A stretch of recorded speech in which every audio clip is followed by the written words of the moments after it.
দুর্গাপুজোর সপ্তমীর দিন সকাল সকাল স্নান করে নিয়েছি, আর এই কুর্তিটা অনেক আগেই কেনা, বাট সপ্তমীর দিনকে ফার্স্ট টাইম পরলাম। আর আমাদের পাড়ার প্যান্ডেল তো একেবারেই কমপ্লিট, তবে রাস্তার সামনেই একটা গণেশ ঠাকুর বসিয়ে খুব সুন্দরভাবে ডেকোরেশন করছে, আর সামনেই একটা সেলফি স্পটের মতো বানিয়েছে, সেখানে আর কি সবাই মিলে যাতে এসে ছবি তুলতে পারে সাজুগুজু করে।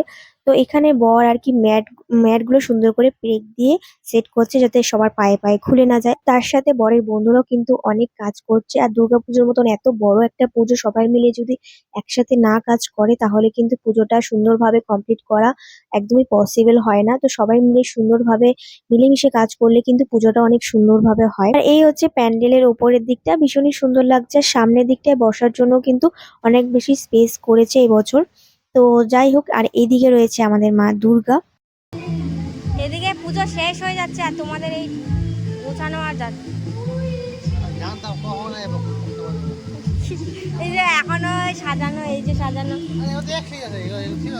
অ্যাকচুয়ালি আমি যাচ্ছিলাম আমার কিছু চুড়িদার আর ব্লাউজ সেগুলো ফিটিংস করতে আমাদের পাড়ারই একটা বৌদির কাছে। তো বর তখনও স্নান করেনি, তখন প্রায় 2:30 মতন বেজে গেছে, সেই কারণে ও যাতে একটু স্নানটা করে এসে কাজটা করে সেটার জন্য বলছিলাম। সপ্তমীতে লোকে ঘুরতে বেরোয় দিনের বেলা, আর এদিকে বর মানে প্যান্ডেলের এইগুলো সব ঠিকঠাক করছে, মানে প্যান্ডেলের লোক দিয়ে ওর হচ্ছে না, ওর নিজেরই কাজ করতে হবে। আর আমি তো পড়েছি আরেক সমস্যায়, মানে একটা জায়গা থেকে আমি অলরেডি চুড়িদার ব্লাউজ সব ফিটিংস করে নিয়ে এসেছি, তারপরও আমার গায়ে ঢিল হচ্ছে, তাই জন্য আমরা আবার ছুটেছি আরেক জায়গায় ফিটিংস করানোর জন্য।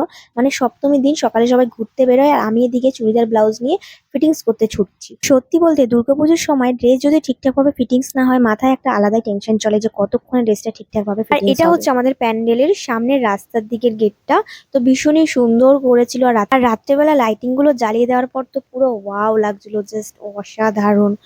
তো যাই হোক, মেন গেটটা কিন্তু আরো সুন্দর করেছে, মানে মেন আমাদের রাস্তার দিকে ঢুকতেই যে গেটটা, ওই গেটটাও কিন্তু ভীষণ সুন্দর লাগছিল। তো সেটা অন্য একটা ভিডিওতে শেয়ার করবো। এই ভিডিওটা এই পর্যন্তই, দেখা হচ্ছে অন্য কোনো ভিডিওতে। টাটা।